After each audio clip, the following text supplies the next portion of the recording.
All right, guys, we are tearing up this room once again. So we're gonna be updating the center channel. You can see over there, we had the 210 HT upgrading to a massive 212 RM. So that's a three-way design. Matt, I think you're super gonna love that.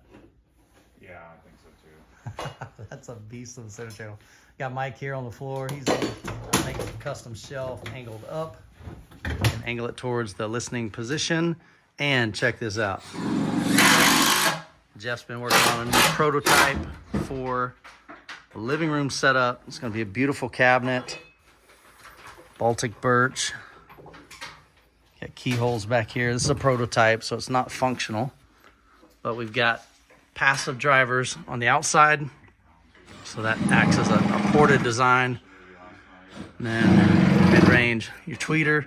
He said this is rotatable, so if you wanted this to be an LCR vertical, you know, or mount two of them to the left of the TV, mount one of these horizontal, then you can take that and rotate it. So super pumped about this.